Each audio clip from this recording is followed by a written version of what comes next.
우리가 지난 시간에는 오늘이 시작한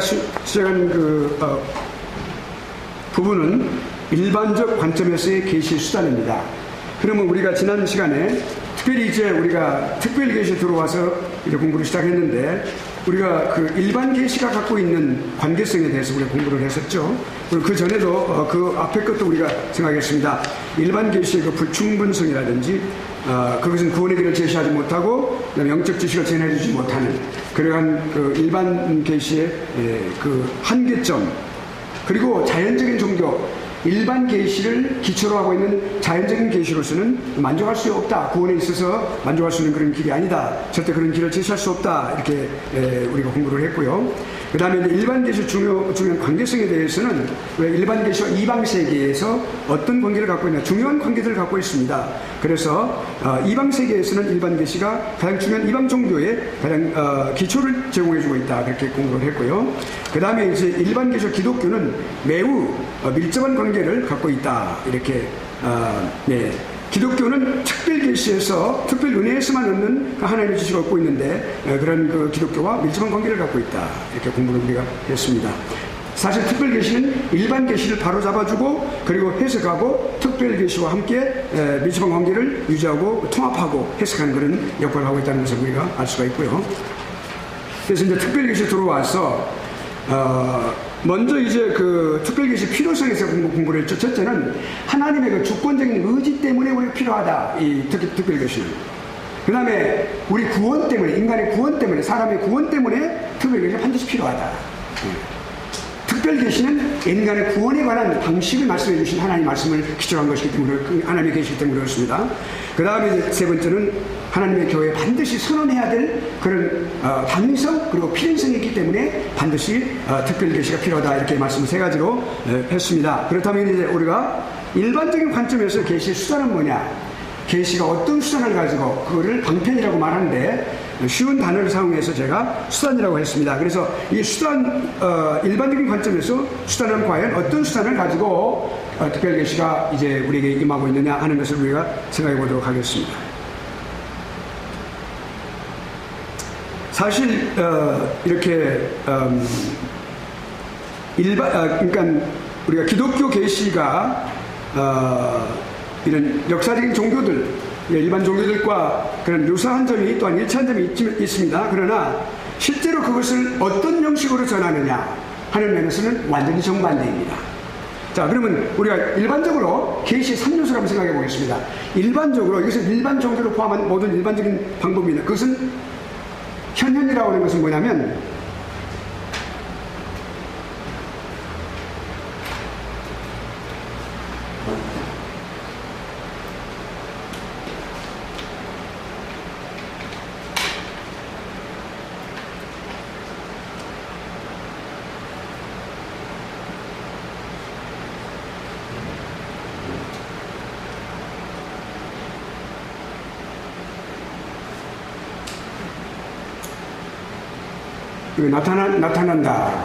나타난다. 자, 여기 보면은 우리가 이제 여기 그 하나님, 여기 이제 일반적인 것이기 때문에 그냥 나타난다는 것만 말씀을 드리겠습니다. 자, 그러면 종교적인 신앙은 어떤 경향을 갖고 있는가 하면 가까이 있는 신을 이렇게 먼저 찾고 또한 그걸 선호합니다. 그것을 원하죠. 그리고 어떤 그런 상황으로서든지 반드시 신이 나타난다라고 하는 그런 개념을 갖고 있습니다. 그런 믿음을 갖고 있습니다. 그걸 확실히 믿고 있죠. 그러니까 우리가 좀 더 이거를 구체적으로 본다면 우상숭배라는 게 뭡니까, 사실은? 왜 우상숭배가 될까요? 인간의 욕구 때문에 생기는 것이죠. 인간의 욕구가 뭡니까? 오늘 여기서 현현이라는 개념에서 우리가 생각해 볼 수 있는 것은 뭐냐면 반드시 신은 가까이 있어야 된다는 그런 인간의 욕구가 있습니다. 신 가까이 내가 있어야 된다. 신이 나한테 가까이 있어야 된다. 내가 신 가까이 가야 된다. 그런 인간의 어떤 그 기본적인 욕구 때문에 발생하는 것이 그러니까 시각적으로 반드시 가까이 있어서 확인해야 되는 것이죠. 비주얼. 그러니까 뭡니까? 이제 비행기를 이렇게 관제하는 분들 보면 비행기를 관제하는 건 룰이 두 가지가 있습니다. IFR는 VFR 두 가지가 있어요. IFR은 Instrumental Flight Rule이라고 되어 있어요. 그건 뭐냐면 계기로 비행을 이렇게 관제하는 겁니다. 비행기가 저 위에 이렇게 비행장에 올라가면 구름을 쫙 관찰하죠. 그건 자기 존재를 보여주는 거예요. 그것은 IFR 관제사들에게 위치를 보여주는 겁니다. 예, 그것은 중앙 관제소가 있어가지고 한국은 대구에 있고 미국은 또 다른 데가 있죠. 그래서 각국마다 중앙 관제소 있고 각 지역 관제소가 있습니다. 그래서 거기에 아주 이렇게 컴퓨터라이즈가 되어 있어가지고 모든 플라이트 하고 있는 그런 비행기들을 다 전부 다 그 아브젝트를 전부 다 관찰하고 있습니다. 사실마다. 예. 그것이 그걸 그냥 Visual Flight Rule이라는 건 뭐냐면 VFR. 그것은 눈에 보이는 것을 관제하는 것이죠. 그러니까 비행장이 내릴 때 비행기가 쫙 와가지고 이렇게 활주로 똑같은 평형으로 쫙 들어옵니다. 이렇게. 그게 예. 쭉 들어와서 돌아가지고 이거 파이널인데 파이널 들어가지고 155나트로 들어옵니다. 그래서 이제 착륙을 하게 되죠. 그러니까 그거는 눈에 보이는 겁니다. 여기 지금 우리가 생각했던 이거는 VFR이 해당되는 것이죠. 눈에 보이는 것을 선호하는 거죠. 그러니까 그것이 결국엔 인간의 욕구가 그런 것을 다 음원하는 것이죠, 사실. 그러니까 그것이 나타나는 열매가 뭐예요? 우상숭배를 나타나고 있는 것이죠. 야, 그렇다 이거죠. 그 다음에 그러니까 우리가 성경에 보면은 뭐 드라빔이라든지 또는 아세라상이라든지 이런 그런 것들 그 모든 것이 다 목상 이런 것들 다 만들어 놓는 것이 뭡니까? 그 우상숭배. 그것이 인간의 신이 반드시 나타난다고 하는 그런 개념과 그들의 욕망이 거기에 이렇게 뭉쳐져서 나온 결론이 뭐 바로 그런 열매가 바로 그것이죠. 자, 그 다음에 세 번째는 예언입니다. 반드시 어떤 특정한 방식으로 생각이나 뜻을 반드시 나타내는 거죠. 예. 그게 반드시 있어요. 그것이, 그러니까 계시 세 가지 요소, 계시는 반 이 세 가지가 반드시 있어야 된단 말이에요. 그러니까 세 번째는 기적이에요. 여기는 일반적인 것을 말하기 때문에 기적이라는 단어를 사용을 했습니다. 그러니까 어떤, 예를 들어서 쉽게 말하면 기우제를 짓는다. 예. 신이 와서 비가 오지 않는 땅에 촉촉한 비를 내려주신다. 이렇게 생각하는 것 또 하나의 그것이 기적을 기대하고 있는 그런 어떤 인간의 욕망 때문에 그 기우제를 지낸다고 볼 수가 있어요. 그러니까 성경은 결국엔 이러한 모든 실제들을 부정하지는 않습니다. 다 기록하고 있어요. 그럼 이방 신들을 성경의 사람들에게서 그런 현상이 일어나고 있으니까 그걸 다 하고 있는데요. 그렇다면 우리가 이런 계시 요소를 생각해 볼 때 기독교와 다른 일반 종교와의 차이점을 생각해 볼 필요는 있습니다. 뭐냐면 자, 공통점을 갖고 있는데 실제로 외적으로는 공통점을 갖고 있지만은 현상들을 볼 때 그러나 그 내면적인 요소는 반드시 기독교의 이 계시 요소와 그 일반 종교와는 완전히 다르잖아요. 정반대 위치에 있어요. 예. 그러니까 성경에서는 사실은 일반 종교의 이런 여러 가지 종교의 요소들을 결코 인정하거나 그렇게 허용하지 않습니다. 왜냐하면 그것이 우상숭배를 갖고 있어요. 그 우상숭배를 갖고 있기 때문에 그렇다는 것이죠. 절대로 이방 종교에 관한 이런 모든 계시 요소들은 절대 성경은 그 있는 것을 보여주고 있지만 그러나 그것을 허용하거나 또는 그것을 동의하거나 그렇지 않습니다. 절대로 그것에 대해서 반대 입장에서 철저하게 그것을 금지하고 있다 말입니다. 왜냐하면 그것이 이런 잘못된 어떤 이성에 의해서 결국 그 인간의 욕구와 이것이 결합돼서 우상숭배를 낳기 때문에 그렇다는 것이죠. 자, 그렇다면 우리가 이제 한번 생각해 보도록 하죠. 이런 어떤 그 종교에 있어서는 핵심적인 요소들이 있어요. 그건 뭐냐면 우리가 공통점이라고 그랬을 때 기독교를 포함해. 그럼 우리가 기독교를 한번 생각해 봅시다. 그럼 하나님의 나타나심, theophany, 네, 하나님의 나타나심. 또 제사를 드리는 거, 우리 구약 성경에 있어서 제사를 드리는 거. 또 이제 이 신약 성경에서 우리가 예배를 드리는 관점이라든지. 또 이제 일반 종교에서 말할 때 그것이 예배 드리는 것이 주술이죠. 또 이제 좀 구체적으로 말하면 이제 연불을 외우는 것도 거기에 포함될 것입니다. 불교에서. 그렇다면 자, 성전이 있어요. 이런 건물이 있다고 말이죠. 성전. 반드시 이렇게 제사 드리는 그런 성전. 그리고 사제직이 있어요. 예. 우리가 한국에 잘못된 것입니다만은 그것은 신화에 불과합니다만은 단군의 신화에서 단군이 누굽니까? 그 단군이 제사직을 갖고 있는 사람이에요. 예. 이방 종교의 제사예요, 그 사람은. 예.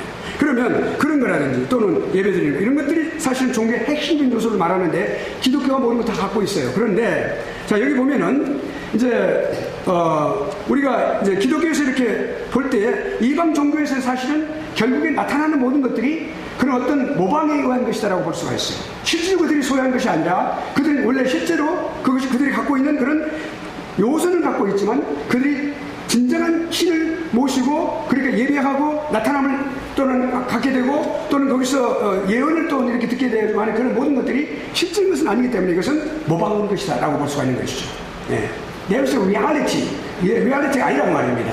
No content. 그 속에 들은 것이 없어요. 그러니까. 예, 그럼에도 불구하고 그것은 그렇다는 것이죠. 그런데 우리 이스라엘 종교에서 본다면 구약에서 본다면 종교에서 뭡니까? 이스라엘 종교에서는 메시아에 대한 그러한 대망.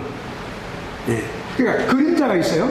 그 그림자에 대한 실체가 누굽니까? 예수님이세요. 그러니까 그게 된 모형으로서 모든 것들이 존재해 왔단 말이죠. 그런데 그것이 어디에서 그것이 실제로 이루어집니까? 신약성경에서. 기독교에서는 참된 영적인 실제로서 존재한다. 예수님이. 그렇죠? 그것이 뭐예요? 성령 하나님께서 사람들과 함께 계신단 말이에요. 영적으로 실제로 존재하는 거예요. 예. 그러니까 자 그렇다면 이제 우리가 한번 좀 생각해 볼 필요가 있는 것은 뭐냐면 그렇다면 다른 점이 뭐냐? 첫째로 이 원리의 차이가 어디가 있느냐? 이방 종교는 인간이 중심이 되는 겁니다. 인간으로부터 시작합니다. 인간의 욕구에서 시작하는 것이죠. 예. 허상을 믿는 것입니다. 절대로 그것이 우리가 지난번에 객관적인 종교와 그다음에 주관적인 종교를 공부를 했죠. 객관적인 종교는 뭡니까? 하나님께서 그러니까 계시하시는 것을 말합니다. 객관적인 종교예요. 우리 기독교의 입장에서 본다면 가장 객관적인 종교의 클라이막스는 예수 그리스도 십자가에서 죽으심이 구소의 사역 완성입니다. 그러면 근데 그래야 되는데 객관적인 종교예요. 그럼 또 하나님께서 그 말씀을 주시는 거예요. 그게 객관적인 종교예요. 그걸 제시하셨어요. 그러면 주관적인 종교는 뭡니까? 우리가 그 계시된 그 하나님의 계시를 우리가 받고 거기에서 우리가 그 믿음을 갖게 되고 그리고 또 우리가 하나님 앞에 헌신하고 하나님의 지식을 하고 하나님 앞에 헌신하며 순종을 따라가는 것을 말이에요. 그러니까 객관적인 주관적인 종교가 반드시 있어야 되는데 이 중요한 것은 종교의 주도권이 누구에 있느냐가 중요한 것이에요. 하나님이에요. 여기 차이점이 있어요. 일반 종교는 인간이 됐으니까요. 출발이 인간의 마음에서 시작하고 욕망에서 시작하는 것이죠. 이게 분명히 있던 것입니다. 인간에게 아니고 누구에게 있어요? 하나님에게 있다. 그러니까 하나님께서는 구체적으로 본다면 선택하시고 부르시고 구원하시고 모든 율법, 윤리와 법들을 다 주시고 다 좀 주셨죠. 그리고 선자들을 전부 다 권능으로 입히셔서 말씀하시고 또 뭡니까? 독생자를 보내주시고 그러죠. 이런 모든 것들 그리고 또한 신약에 와서 사도들을 구별하여 세우셨습니다. 이 두 사람. 이제는 예수 그리스도께서 산자와 죽은 자를 심판하러 오실 것입니다. 그러니까 거기에 모든 어떤 게 있어요? 하나님이 주된 인물이 되는 겁니다. 하나님께서 모든 종교적인 주도권을 갖고 계시는 거예요. 그걸 다시 우리에게 말한다면 주권입니다. 하나님의 주권이 거기에 있는 것입니다. 차이점이 그거란 말이죠. 자, 그 다음에 열매를 보면은 이방 종교들, 일반 종교들은 결국엔 뭡니까? 인본주의적인 열매를 맺습니다. 결국엔. 그들이 인본주의적인 그런 열매를 맺죠. 그러나 기독교는 뭡니까? 하나님의 은혜로 하나님의 공의와 사랑으로 거기서 인간을 찾으시는 하나님을 우리가 발견할 수 있는 것이죠. 다가오시고 자비와 은혜로 공의와 사랑으로 다가오시고 찾으신 거예요. 하나님이 주가 되는 것이에요. 그러니까 하나님께서 주도권이 어디 있어요? 하나님께 있다는 것이죠. 자, 그러면 이방 종교는 하나님이 거기에 없습니다. 결국엔 이방 종교에 그걸 우리가 신학적인 면에서 우리 조직 신학적인 관점에서 본다면 특별 은혜가 거기는 없는 것이죠. 특별 은혜가 없어요. 일반 은혜가 전부예요. 일반 은혜가 바탕이 되어서 그 일반 종교가 세워졌기 때문에 일반 종교는 그렇죠? 우리가 공부한 바와 같이 지난번에. 그런데 자 그렇다면 특별 은혜가 뭡니까? 하나님께서 타락한 피조물, 사랑하는 타락한 피조물, 이성적인 존재 그거를 구원하기 위해 이성적인 존재가 인간입니다. 사랑하는 그런 존재, 이성적인 존재 인간입니다. 구원하기 위해서 계속해서 낮은 대로 내려오셨어요. 마국간 구유까지 내려오신 것을 보여주시는 거예요. 특별 은혜가. 그러니까 결국엔 하나님께서 나타나시고 데오파니, 그 예언, prophesying, 이적, miracle 이런 세 가지는 뭡니까? 하나님 자신을 이렇게 계시하시는 그리고 나타내시는 그러한 하나님의 방식이에요. 특별히 계신 방식이라고 말이죠. 이 세 가지가. 그럼 우리가 그걸 이제 좀 구체적으로 한번 생각해 볼까요? 네. 이번엔 일반적으로 다 이걸 나누었으니까 구체적으로 생각해 보죠. 하나님의 나타나신 현현. 그거는 세오파니인데 여기서 이제 크리스토파니, 그다음에 엔젤로파니 이 두 가지로 구분해서 말씀드린 이유는 구약에서 이제 신구약에서 처음에 엔젤로파니라고 하는 것은 천사로 나타나셨죠. 근데 결국 궁극적으로 그것이 크리스토파니가 뭐냐면 그리스도께서 나타나신. 근데 그 그리스도께서 나타나심이 구약에서 나타난 제2위 하나님께서 나타나셨는데 결국 어디서 그 클라이막스를 이루셨어요? 실제 우리 눈에 성육신으로. 그렇죠? 그래서 그러니까 여기서 크리스토파니, 그 다음에 엔젤로파니로 세오파니를 우리가 그렇게 나눌 수가 있어요. 그러면 봅시다. 하나님은 인간이 타락했을 때 특별한 방법으로 구속의 은혜를 통하여, 그러니까 그것이 다시 말씀드리면 구속의 원리를 통하여 우리 인간을 가까이 오시고 그리고 구원하기를 원하신 거죠. 하나님께서 그렇게 하기 위해서 말씀을 주시고, 그리고 또한 하나님께서 말씀을 주신 게 아니라 말씀 자체도 물론 그게 행동이시겠죠. 근데 그 말씀하시는 게 행동을 통하여 말씀을 주셨고 그 컨텐츠를 주셨는데, 그리고 하나님께서 또 행하셨어요. 우리가 여기서 이제 하나님께서 나타나신 그 내용을 우리가 좀 구체적으로 생각해 볼 수가 있는데요. 자, 첫째는 뭡니까? 하나님께서 나타나신 방식에 있어서 첫째는 그러니까 하나님의 그 현현에 대해서 우리가 생각해 볼 수 있는 것은 뭐냐면, 첫째로 비인격적인 어떤 표시들을 통하여, 그러니까 비인격적인 어떤 물체들을 통하여 하나님께서 나타나신 거죠. 우리 구약 성경에 보면은 구름을 통하여, 구름 기둥과 불기둥이라고 그랬죠.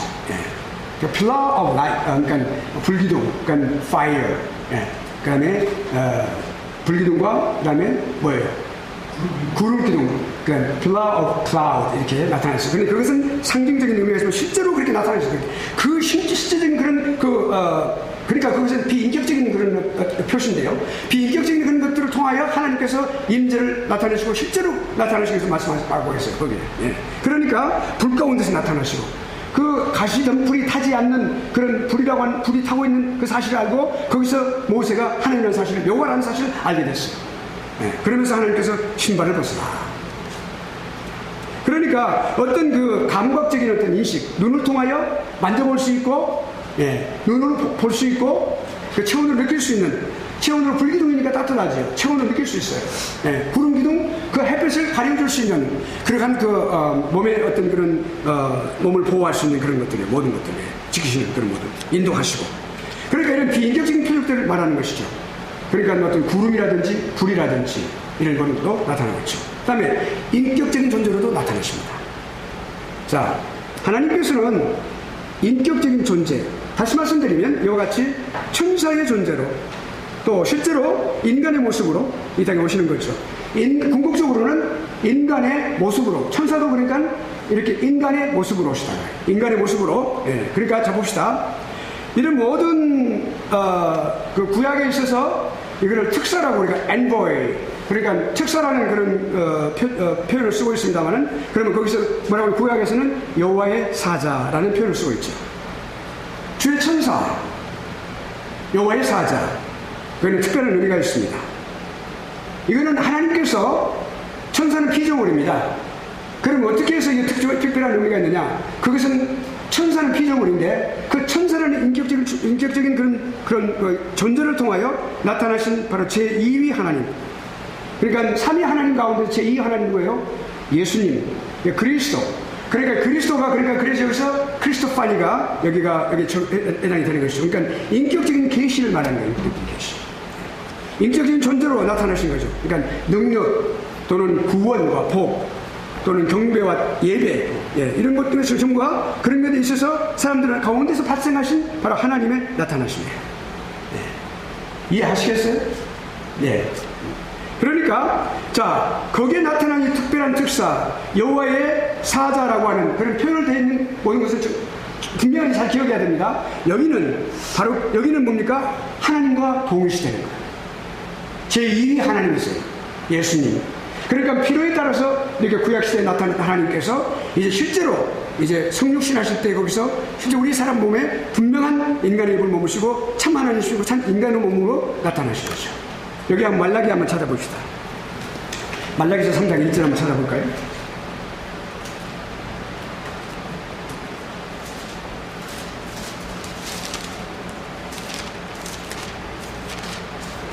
말라기 3장 1절입니다. 이거 한번 읽어보시겠어요? 만군의 여호와 이르노라 보라 내가 내 사자를 보내리니 그가 내 앞에서 길을 준비할 것이요 또 너희가 구하는 바 주가 갑자기 그의 성전에 임하시리니 곧 너희가 사모하는 바 언약의 사자가 임하실 것이라. 아멘. 여기서 말라기가 우리 여러분 구약 개론에서 공부를 했어요. 기억하십니까? 여기 말라기에서 3장에서 지시하고 있는 게 있어요. 지시하고 있는 거. 무엇을 지시해요? 400년 이후에 일어날 일을 지시하고 있어요. 놀라워요. 그러니까 이 하나님의 말씀이요. 400년 계시가 끊어졌다고 하잖아요. 그런데 실제로 하나님께서 이 말라기 3장 1절을 통해서 400년 이후에 딱 그 사실을 딱 지시하고 있어요. 말라기 3장을 통해서 두 분을 여기서 두 인물을 갖다가 이 말씀하고 있어요. 첫째는 뭡니까? 여기 앞에 있는 네 사자라고 그랬어요. 이건 세례 요한을 말합니다. 그 세례 요한이 그가 내 앞에서 길을 예비할 것이다. 예비하는 사람으로서의 그 세례 요한, 예, 선지자로서의 요한. 예. 그다음에 또 나옵니다. 여기서 또 너희의 구하는 바 주가 구하는 바 대망해 온 분 메시아입니다. 예. 놀라운 사실이에요. 너희의 구하는 바 주가 호련히 아도나이에요. 중요한 게 뭐냐면 여기서 아도나이, Lord. 예. 그들은 함부로 이름을 쓸 때 하나님 이름을 쓰면서 아도나이라고 썼죠. 아도나이. 그러면 예비한 것이 또 너희의 구하는 바 주가 호련히 그 전에 이 말이라. 예수님께서 나타나셨습니다. 뭐 했어요? 다 상을 다 뒤엎으셨죠. 하나님의 모습으로 그렇게 한 거예요. 그래. 그 광도의 구례를 만들었던 사람들에게 말이죠. 하나님의 그 진노하심을 보여줘. 곧 너희의 사모하는 바 언약의 사자가 임할 것입니다. 이거 사자라고 되어 있어요. 그건 뭐 여호와의 사자라는 말과 똑같은 말이에요. 곧 하나님과 동일시대는 바로 누구예요? 동일시대에 동일하신 분 누구예요? 예수 그리스도예요. 제2의 하나님. 그들이 말했던 여호와 하나님이라고 말하는 분이에요. 그러니까 여기 예수 그리스도가 그렇게 구약에서 크리스토 파니로 나타나신 거죠. 그러니까 그런데 여기 궁극적으로 이제 뭐예요? 구약에서 나타났지만 다시 대망하는 거죠. 나타나지 않았으니까. 예. 영광스러운 하나님 오심을 대망하는 거예요. 그게 여기 말라기에서 그걸 지시하고 있는 거예요.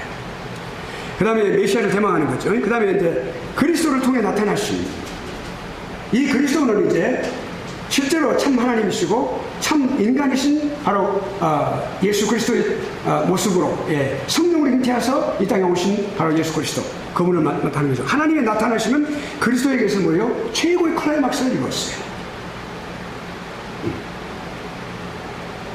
하나님의 천사 또는 영광, 형상, 말씀, 하나님의 아들 충만했죠. 우리가 요한복음 2장 14절에 보면은 하나님의 진리와 은혜가 충만하더라 그랬어요. 예수 그리스도. 네, 아버지의 영광이 충만하신 분이에요. 아버지 그대로 나타나신 분이에요. 그러니까 너희가 왜 아버지를 보아달라고 나를 보았으면 아버지를 보았거든요. 그렇죠. 네. 이 땅에 오신 하나님. 네. 그러니까 그리고 이제 그렇게 하셨고 그 다음에 또 성령세는 그렇게 절정이 이르렀죠. 그 다음에는 이제 그 후에 승천하신 후에 성령께서 그 자리를 이제 테이크오버 하십니다. 네, 성령을 보내셨어요. 내가 성령을 보내는 그렇게 말씀하셨죠. 약속대로. 네, 보혜사 성령을 보내. 또 다른 보혜사를 보낸다. 예수님 사실은 보혜사로 오시는 분이죠. 또 다른 보혜사를 내가 보내리라고 하셨어요. 그러니까 이것이 참된 영적인 reality of existence예요. 참 존재에 아주 참된 존재예요. 그 영적으로 존재하신 성령께서 the reality of existence. 그러니까 그 존재의 실제예요. 그러니까 현실화된 거예요. 네. 그러니까 교회가 성령의 전이고 예수 그리스도를 믿고 성령께서 내주하는 사람들마다 그게 성령의 전이라고 말하는 것이죠. 네. 이것이 하나님의 나타나심의 신비한 모습들이에요. 자, 그런데 이거는 지상에 있을 때의 특별 계시의 클라이맥스가 예수 그리스도의 성신이죠. 근데 우리가 좀 더 우리가 성경의 66권을 끝까지 계속까지 읽으면 어디가 궁극적으로는 어디예요? 저 하늘나라예요. 천국의 새 예루살렘에서. 예. 이 세상이 완전히 다 멜트 돼버리고 다. 그리고 새로운 그런 하나님께서 창조를 하실 때 그때 회복되는 바로 하나님, 그러니까 하나님의 성전이, 성막이, 장막이 백성들과 함께 하시고 있어요. 예. 그리고 하나님의 빛이 모든 사람들의 빛이 되고 밤이 없고 친히 거주하시고 그리고 하나님의 친히 다스리시고 찬송 부르고 하나님의 얼굴을 친히 바라보게 되고 우리의 못 박히신 우리 주님 예수 그리스도의 멋작을 우리가 확인하게 될 것이고 옆구리의 창작을 확인하게 된 주님 모습 그대로 계시니 지금도 하나님 우편에 신기하죠? 그대로 계시니 그리고 오실 때도 그 모습 그대로 오실 것입니다. 그리고 그 사람들의 이마에 하나님 이름, 새 이름이 거기에 있을 것이다. 그래서 이 놀라운 사실이 우리에게 있습니다. 이것이 하나님의 나타나심이에요. 그러니 이것을 어떻게 이방 종교의 신의 현현이라고 그것과 비교할 수 있겠습니까? 절대적으로 이것은 정반대이고 결코 함께 할 수 없으며 그리고 정반대이고 우리가 그것을 분명하게 그것을 금하고 있고 반대라는 사실을 분명히 알 수 있습니다. 그 다음에 예언.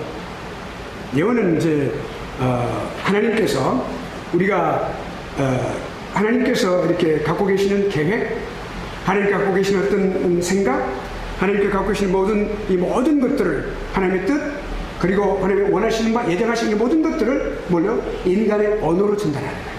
커뮤니케이팅 하시는 거예요. 커뮤니케이팅. 그러니까 예언이라는 이 prophecy, 그러니까 예언이라는 바로 이 실체를 통하여 하나님께서 하나님의 뜻을 다 전해주신 거예요. 네. 하나님께서 직접 나타나시고 이제는 하나님께서 그 말씀을 통하여 주신단 말이죠. 예언을 통하여. 네. 자, 그러면 첫째로 그 방법을 한번 생각해 볼까요? 하나님은 우리가 들을 수 있는 그런 우리의 언어로 하나님께 전달해 주셨어요. 네. 말씀하시고. 그 다음에 또 한 가지는 이제 제비뽑기. 캐스팅 아웃. 그러니까 우리가 제비뽑기는 이제 반드시 선택하는 데 있어서 하나님의 뜻을 아는 유일한 방법이었습니다. 물론 우림과 둠밈도 그랬습니다만은 그렇게 돼 있고요. 그런데 이제 한국에서 모 교단에서는 실제로 총회 석상에서 제비뽑기를 쭉 연례적으로 계속 해오는 것을 우리가 볼 수 있어요. 네. 그런 것은 매우 성경적인 일이라 생각하는데 어떻게 생각해보면 참 우리가 인간적으로 생각하면 그 위험에 부담 있지 않겠는가 리스크가 있지 않겠는가 생각하는데 정말 하나님을 진실하게 믿고 하나님의 뜻을 알고 그걸 분명히 하나님께 하는 것을 분명한 그런 신앙을 갖게 된다면 그 일을 할 수 있겠죠. 네. 자, 그러면 여기가 이제 또 이제 제비뽑기 그렇죠? 네. 그 다음에 우림과 둠밈. 우림은 여호와의 빛을 말하는 것이고 또 둠밈은 여호와의 능력을 말합니다. 예, 그런 뜻을 갖고 있는데요. 이것은 참 신기한 것이에요. 아직까지 완전하게 가르친 건 없습니다. 대제사장이 이렇게 흉배를 찹니다. 거기에. 그래서 12지파의 돌을 넣는데 이 우림과 둠밈이 돌이냐 아니면 어떤 다른 물체였느냐 물건이었느냐 어떤 방식으로 했느냐 사실 실제로는 여기서 그러니까 헬먼 바빙크는 그걸 그렇게 확실하게 알려지지 않았다 이렇게 말하고 있어요. 우리가 이제 성경 신학에서 우리가 좀 더 이렇게 내용을 볼 때도 상당히 많은 신비에 쌓인 그런 것이 이렇게 볼 수가 있어요. 이렇게 안에 있었다고만 해요. 흉배 속에 있었다고 이렇게 돼 있어요. 네. 그리고 이제 일종의 제비뽑기의 특성을 가진 그러니까 옳고 그름을 분명하게 나타내는 데 있어서 귀다 아니다 라고 하는 것을 나타내는 데 있어서 사용되었던 것이고요. 나중에 이제 사실 사라졌어요. 사라졌고 그 다음에 그러니까 제비뽑기와 같은 그런 어떤 특성을 가진 것이다 만 그걸 알 수 있어요. 하나님의 신비에 해당되는 것인데요. 그 다음에 이제 꿈, 또 그 다음에 이상. 꿈은 이렇게 말씀을 하기도 하고 거기에 꿈과 이상은 반드시 같이 이상은 비전입니다. 어떤 비전을 주시는 거예요. 그런 말씀과 이상은 함께 가는 것이었어요. 그러니까 꿈은 같이 가는 것이었어요. 꿈속에서 이상을 주시고, 그 이상은 꿈을 통해서 받았고, 이렇게 그러니까 결국엔 어떤 통상적인 그런 방법으로 그렇게 해서 계속해서 신구약 성경에 다 걸쳐서 다 이렇게 이상은 계속해서 나오고 있는 것이죠. 사도 요한도 이상을 통하여 요한계시록을 받고 그리고 기록하게 되었습니다. 예, 그러니까 그러나 이제 거기서는 그냥 이상이라고 되어 있지 꿈이라고는 그렇게 안 되어 있고 그다음 이렇게 이상이라고 되어 있습니다. 자, 그러니까 한 가지 중요한 이상에 있어서 특성은 뭐냐면 이상을 받은 사람이 아주 뚜렷한 의식 속에서 그 모든 이상을 받았다는 거죠. 그러니까 어떤 그냥 정신이 나간 상태에서 그런 것이 아니고 뚜렷한 그런 정신을 갖고 하나님께로부터 이렇게 비전을 받았다라고 하는 것을 우리가 알 수가 있고요. 그리고 또 하나는 중요한 것이 뭐냐면 어떤 내적인 조명, 성령 하나님의 조명을 통하여 이 조명은 좀 더 구체적인 표현이 돼야 되겠습니다. 우리 신학적으로 반드시 우리가 조신을 공부할 때는 이 언어 사용에 대해서 우리가 매우 확실하게 해야 되니까 그러면 이것이 하나님의 내적인 조명이 아닌 것이 반드시 영감인 거냐 아닌 것이냐는 문제에 대해서 우리는 생각해보면 여기서 선지자과 관계되었을 때는 선지자과 하나님께서 스스로를 나타내신 예언과 관계되었을 때는 여기서 분명히 조명의 수단이 영감과 같다는 것을 우리가 알 수가 있어요. 네. 그 영감이라는 단어로 우리가 대체할 수 있습니다. 그러면 내적인 조명, 여기서 우리가 중요한 것은 뭐냐면 그 내적인 조명은 반드시 선지자들을 통해서 주신 하나님의 그 예언을 주시는 방법이었어요. 네. 그러니까 뭡니까? 조명. 성령 하나님의 조명. 예. 성령은 필요에 따라서 그들에게 임하셔서 그들에게 부여하기는 그렇게 하셨어요. 신약에는 예수 그리스도 믿는 사람은 한 번 이렇게 내주하시면 한 번도 떠나시는 일이 없습니다. 그런 신구약의 그 하나님께서 역사하신 수단은 그 방법은 차이가 있지만 반드시 선지자들에게 임하여 하나님의 예언의 말씀을 주셨단 말이에요. 그리고 그 말씀을 받은 선지자들은 그것을 반드시 백성들에게 그대로 전달했습니다. 그리고 또한 이것은 여호와께서 이렇게 말씀하셨다. 여호와의 말씀이다. 여호와께서 말씀하시기를 너희가 여호와께서 말씀하셨거늘 다 그렇게 했어요. 본인이 말하셨으니까 오늘 또 이거는 선교자들에게 매우 중요한 것을 시사해 줍니다. 선교자가 말할 때 나의 생각은 이렇습니다. 절대 그건 안 됩니다. 해서는 안 됩니다. 나의 생각을 내가 이렇게 해석할 수는 있습니다라고 말할 수 있지만 내가 생각한 것을 절대 그렇게 말해서는 안 돼요. 하나님께서 누구를 통하여 말씀하셨습니다. 하나님께서 예레미야 선지자를 통하여 말씀하셨습니다. 하나님께서 사도 바울을 통하여 말씀하고 계십니다. 바울이 말하고 있는 것이 사실이에요. 하나님께서 바울을 통하여 말씀하고 있습니다. 바울은 이렇게 말하고 있습니다. 아닙니다. 그러니까 여호와께서 말씀하셨다. 그것은 우리가 전통적인 수천 년 동안 전해내려온 하나님의 예언을 맡은 자들의 그런 올바른 태도죠. 그렇다면 우리가 하나님께서 반드시 이렇게 영적인 그런 조명을 통하여 영감을 통하여 하나님께서 선지자들에게 계시하시면 그 계시를 받고 선지자들은 그것을 백성에게 그대로 전했어요. 그리고 여호와 말씀이라고 분명히 했어요. 그것이 성경의 이렇게 형성에 아주 중요한 과정으로 작용하고 있었습니다. 그 다음에 이제 자, 우리가 생각해 볼 건 뭐냐면 처음에 이 선지자들이 여호와 하나님의 계시를 받아서 그 말씀을 전할 때 예언을 받아서 전할 때 누구를 통해서 했어요? 성령을 통하여. 그리고 우리가 선교자들에게 기도할 때 성령의 두루마리를 입혀주시고 목사님에게 성령의 권능으로 입혀주셔서 성령 충만하게 말씀을 증거할 수 있도록 해주십시오. 인간의 말씀이 아니라 하나님 말씀을 증거하게 해주십시오 라고 말하는 이유가 이와 같이 성령의 조명이 반드시 필요하기 때문에 그렇다는 것이죠. 그런데 그렇게 했어요. 그러니까 성령을 통하여. 그리고 또 하나 성령을 통해서 뿐만 아니라 성령으로부터 성령은 반드시 내적으로 그의 내면 세계를 반드시 이렇게 감화시키십니다. 성령께서 하시는 방식은 뭐냐면 귀를 통하여 말씀하시는 것이 아니라 반드시 귀를 통했지만 의식을 통하여 하나님께 말씀하시니까 알아듣도록 언어를 통해서 말씀하시니까 하나님께서 어디로부터? 성령으로부터 나오는 말씀이잖아요. 구약 성경 모두가 다 성령으로부터 나오는 말씀. 그러니까 성령의 말씀을 이게 기록한 거예요. 그것이 뭐예요? 성령의 감안하는 방식을 통하여 이 기록이 된 것이죠. 그러니까 출처가 돼요. origin. method는 뭐예요? 그러니까 이 언어를 통하여 누구에 의해서 through 누구에 의해서 through the Holy Spirit. 그러니까 성령을 통하여. 그리고 누구로부터? from 성령으로부터. 네. 그 말씀이 완전히 하나님의 말씀인 것을 우리가 알 수가 있어요. 네.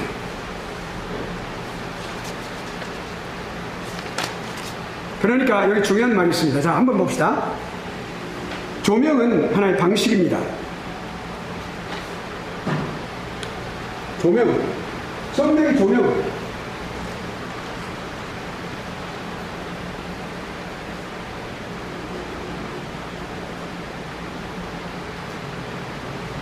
이거는 방식이에요. 수단이에요, 방식.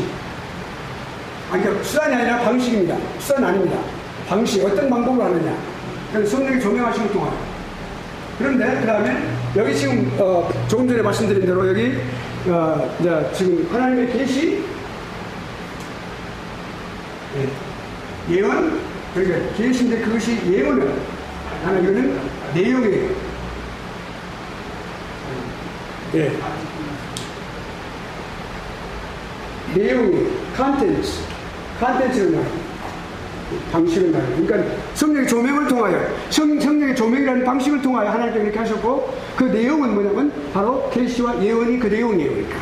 예? 그러니까 여기 지금 성령은 말씀의 근원이 되신 거죠.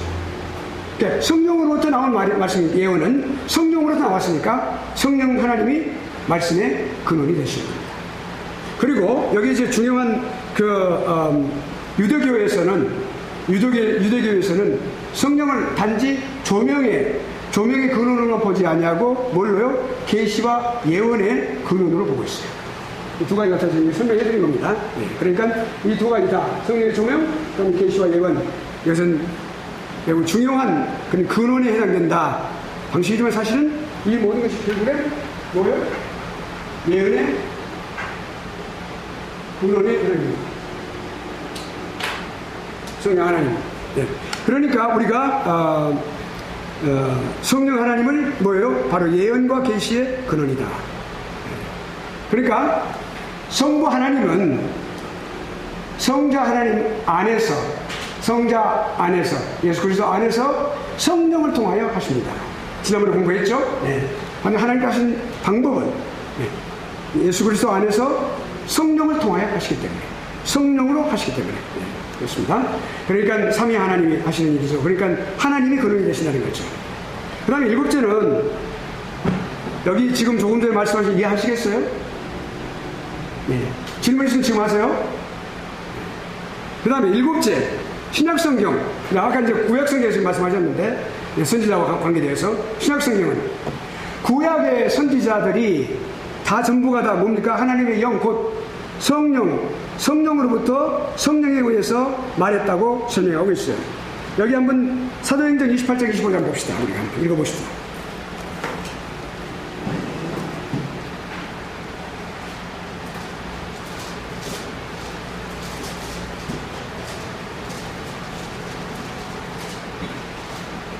사도행전 28장 25절.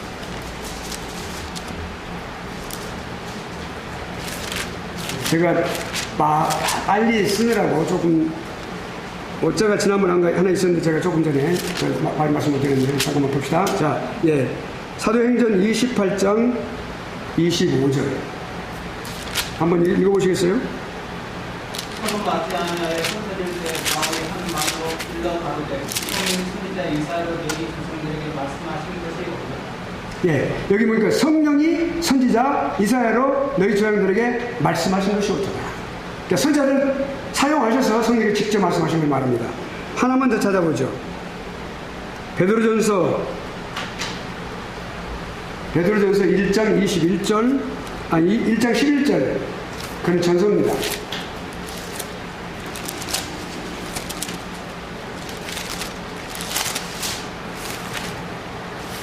자기 소유시 그리스도의 그 받은 밥을 실권한과 떼어주기 영광을 미리 증거하여 이것이 오늘 때를 지시한 주님으로 삼는 그러니까 속에 계신 그리스도 영이 그 받으실 고난과 후에 얻으실 영광을 미리 증거하여 어느 때를 지시하는지 상고하니라. 네. 구원에 대해서 말할 때, 그러니까 10절부터는 이 구원에 대하여는 너희에게 임할 은혜를 예언하던 선지자들이 연구하고 부지런히 살펴서, 그러니까 선지자들과 이 그리스도의 영과의 관계를 말씀하고 있는 것입니다. 하나만 더 보죠. 베드로후서 1장 21절. 이건 좀 더 직설적으로 말씀을 여기서는 말씀하고 있습니다. 1장 21절. 1장 21절. 내용은 언제든지 사람이 풀어낸 것이 아니고 오직 성령의 감동하시는 하나님대로 말하는 것입니다. 아멘. 그건 아주 우리에게 직접적으로 우리가 분명하게 알아들을 수 있도록 그 문장이 그렇게 되어 있는 것을 알 수가 있죠. 자, 그러면 이제, 그런데, 사실은 구약시대에 선지자를 통하여 하나님께서 그들에게 전하게 하셔서 이 선지자들이 계속해서 이제, 말씀을, 예언을 증거했습니다. 전달했습니다. 전했습니다. 그런데, 아까도 조금 전에 말씀드린 바와 같이 구약시대에는 완전하게 이루어진 것이 아닙니다. 다만 그것을 그림자로서 그리고 또한 예언하는 것이기 때문에 반드시 뭐를 기다리고 있어요? 한 중요한 선지자, 참선지자. 여기 참선지자라고 하는 것은 우리 선지자들을 일반적인 선지자, 예레미야라든지 또는 이사야라든지 이런 인간의 선지자를 말하는 것이 아니라 그런 모든 선지자들보다도 분명한 참선지자, 참신이라고 말했죠 아까. 그런데 선지자를 대망하는 것이죠. 기다리게 되는 것이죠. 신약성경에서 보면은 가장 높으시고 유일하시고 참된 선지자가 나타나셔서 우리가 알 수가 있어요. 자, 그러면 여기서 우리가 선지자라는 직분에서 좀 더 이해하기 위해서는 이걸 이해해야 합니다.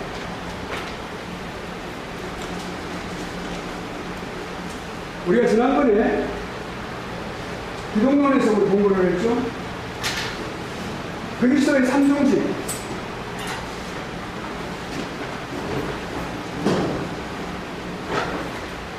첫째로 선지자.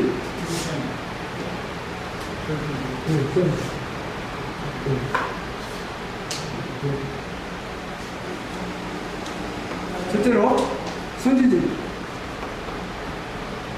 두 번째 왕직. 그 다음에 제사장직. 우리가 이것을 생각할 때 예수 그리스도께서는 이같이 세 개의 직분을 가지고 오셨어요. 그러니까 선지직이라고 하는 것은 예언과 본입니다. 하나님 뜻하시고 계획하신 모든 것들을 예수 그리스도께서 말씀하셨어요. 그러니까 성경이 기록된 것이 복음서가, 특별히 복음서 또 물론 서신서라든지 이런 모든 하나님 말씀도 그렇게 포함되어 있습니다만 더 중요한 그리스도를 직접 하신 말씀들이 있습니다. 이 예수 그리스도의 선지직이 기인하는 것입니다. 참선지자 예수. 그리고 왕직은 우리 인간을 다스리시는 왕으로서 오신 거예요. 참 왕이 되신 거예요. 그 다음에 제사장직은 이 제사장직은 우리의 죄인 우리를 하나님과 관계 속에서 화해시키는 그런 화해의 제물로 되시기 위해서 오신 거예요. 그런데 이 제사장직은 지금도 계속돼요. 다음으로 다 계속됩니다. 그러나 지금 특별히 제사장은 무엇으로 계속됩니까? 우리를 위하여 친히 간구하고 계시는 바로 하나님의 우편에서 간구하고 계시죠. 기도하고 계시죠. 중보기도라는 말은 사실은 예수 그리스도에게만 해당되는 말입니다. 우리가 중보기도라는 말을 쓰면 안 되죠. 그러니까 우리가 신학적으로 용어를 선택할 때 우리가 위하여 기도한다. 이건 좋겠지. 그러나 중보기도라는 건 사실은 중보라는 단어는 mediation, 그 중요한 단어는 바로 예수 그리스도에게만 적용이 되는 말이죠. 그러니까 주님은 제사장으로서 대제사장이 되시죠. 참 제사장이니까 제사장으로서 우리를 위하여 지금도 하나님 우편에서 기도하고 계시는, 그러니까 제사장을 지금도 수행하고 계신단 말이에요. 승천에 올라가셨지만은 그게 끝나는 것이 아니죠. 사역이 계속되어야 되는 것이죠. 그러니까 예수님께서 선지자라고 하는 하나님의 그 뜻을 그대로 말씀을 그대로 전하는 것이죠. 그러니까 내가 아버지가 내게 하신 말씀을 전한다고 하십니다. 오케이. 그럼 여기서 참 선지자는 누구예요? 참된 의미의 선지자 그 말입니다. 인간의 선지자들은 많은 약점을 갖고 있고 그 부족한 점도 갖고 있습니다. 그러나 주님은 이와 같이 그리스도로 오실 때 이거는 그리스도의 말에 주의하시기 바랍니다. 그리스도는 하나님으로부터 뭐예요? 기름을 부음 받은 자예요. 특별한 사명을 가지고 오셔서 하나님의 아들이시지만은 그 그리스도가 이런 분명한 직분을 가지실 때 세 가지 직분, 이건 완벽한 직분입니다. 세 가지 다 구분되는 거예요. 네. 그러니까 그렇게 해서 멋있다는 사람을 우리가 알 수가 있어요. 그러니까 자 보면은 참된 선지자, 유일하신 선지자 나타났습니다. 로고스예요, 로고스. 말씀이 되시단 말이에요. 이 온 세상을 로고스에 의해서 창조됐으니까. 말씀. 그리스도가 아니고선 창조될 수가 없었으니까. 그러니까 그래서 그리고 또 하나님께서 이렇게 예수님은 아주 하나님의 그 충만하심, 하나님의 은혜와 사랑이 충만하더라. 그리고 또 완벽한 계시가 누구예요? 예수 그리스도라는 거죠. 이 땅에서 최후의 클라이막스, 피크를 이루고 있는 거예요. 그리고 또 예수님은 뭐 밖에서 우리가 이 계시를 말할 때 지적인 원리를 말할 때 외적 지식의 원리라고 말했죠. 여러분 그거 기억하시죠? 그러니까 성경은 외적 지식의 원리예요. 우리 외부에서 하나님께서 우리에게 이 눈을 통하여 귀를 통하여 이렇게 우리가 알 수 있도록 읽어주신 거예요. 내적 지식이 뭐예요? 우리 안에 계시는 성령 하나님의 지시하심이에요. 그러니까 그렇다면 우리가 그렇지만은 예수님에게 있어서는 그 해당이 안 돼요. 예수님 자신이 내적으로 갖고 계셨으니까 예언의 근원이 되시니까 하나님이시니까 이거 우리가 잘 기억해야 된다. 스스로 모든 예언의 근원이 되신 예수님. 그러면 또 이제 성령 하나님은 예수 그리스도 안에 거하시죠. 또 성령 하나님은 그리스도는 성령으로 말미암아서도 잉태하셨고, 그렇죠? 또 성령으로 말미암아 부활하셨고, 그 성령 영을 통해서 말씀하시고, 그리고 살으시고, 죽으시고, 살아나시고, 행동하시고 다 했어요. 그리스도께서는 또 제자들에게 성령을 받으라 그러셨어요. 찾아오셔가지고 부활하신 날 후에 숨을 내쉬면서 성령을 받으라. 그런데 그 성령을 받으신다고 말씀하셨는데 그 언제 일어났어요? 오순절 때 일어났어요. 예수가 이렇게 미리서 그렇게 하신 거예요. 예수 오순절 때 성령의 임하심이 있었단 말이죠. 내가 성령을 보내리니 그렇게 약속하셨어요. 그리고 우리가 이제 주님께서 주실 때 성령을 주실 때 중생과 영화의 성화의 영으로만 주신 것이 아니라 뭘로? 계시와 조명의 영으로 아까 말씀하신 대로 영으로도 주셨다. 성령은 누구라고? 그리스도의 영이십니다. 보내신다고 하셨어요. 자, 그럼 여기서 이제 예언에 관해서 우리 공부했습니다. 예언. 성령 하나님이 예언과 계시의 근원이 되신다. 또 조명의 근원이 되신다. 여러분. 그리고 우리 예언의 가장 중요한 클라이막스는 누구예요? 예수님. 우리 공부했습니다.